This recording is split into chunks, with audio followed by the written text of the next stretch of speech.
talking about that, what are some of this is where we're talking about emotionally charged scenarios where you're in a specific situation and your emotions get heightened, and it almost always has an impact on your spending.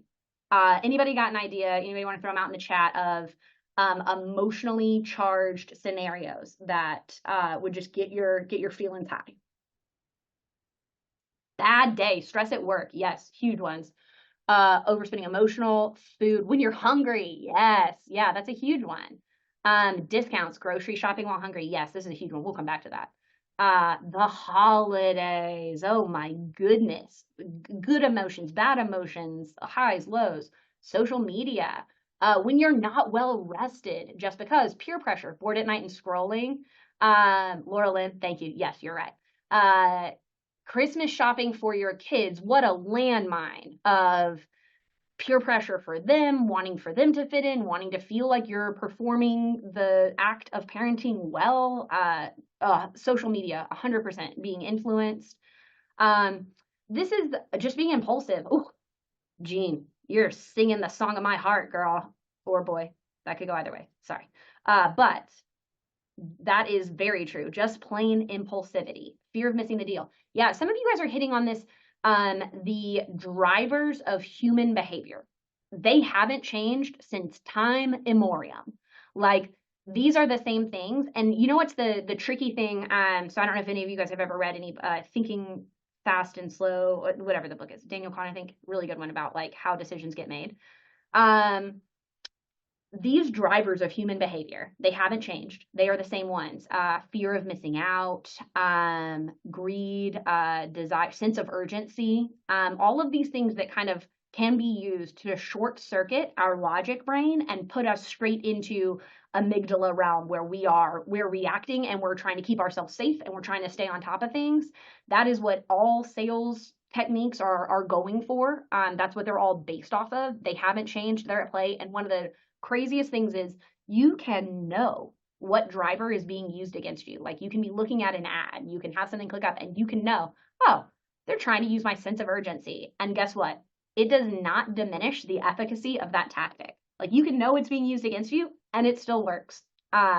So a lot of the times people, sometimes when it comes to their spending or spending more, it becomes a thing of like, man, I'm just too impulsive. I'm not disciplined enough. And it becomes all of these like really negative things about ourselves. Thank you, Laura Lynn. These are the list of them. We kind of hit on a lot of them. Oh, Renee, you are absolutely hitting on it. I think about this all the time. Renee said that when they're hurt and they want to be served, they'll happily go to a drive-thru to feel good about themselves. I see this a lot with myself and with clients with like Postmates and Grubhub. You're stressed, you're tired, you're feeling maybe a bunch of different ways, and the idea of somebody making food for you and delivering it to you, it's both the ease piece, and then I genuinely think there's a part of it that's like somebody's serving me, like somebody's taking care of me, and I know I'm paying the price for that, but there are certain moments where I don't care about that price tag because of just how good it makes me feel to be taken care of. And these are a lot of these. So job dissatisfaction, somebody mentioned that early on, stress at work. Job dissatisfaction is one that I talk about a lot because I kind of recognize it in myself that, if I'm not really happy, in my day to day, I will spend that money to make it up. So like, if I wasn't happy at work, I am very, very fortunate in my current situation. And I am very happy. But if I wasn't, I can tell you right now, I would probably take a pay cut for a guaranteed happier at work environment piece because I know myself well enough to know when I'm not happy, I will spend that pay difference trying to feel happy either way.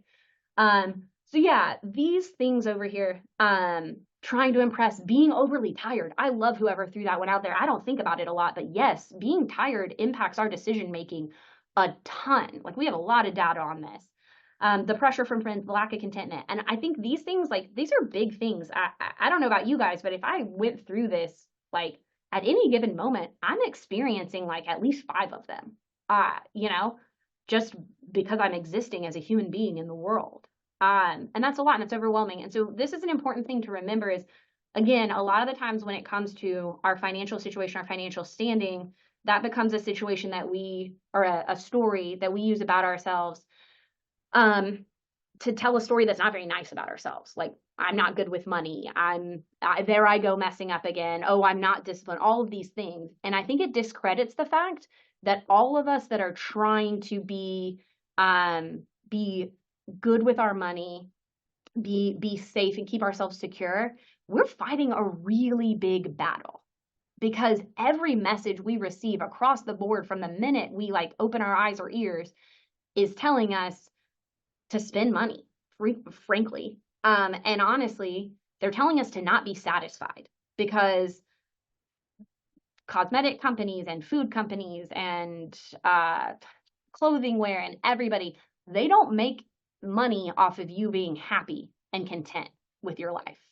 They make money with you wanting more.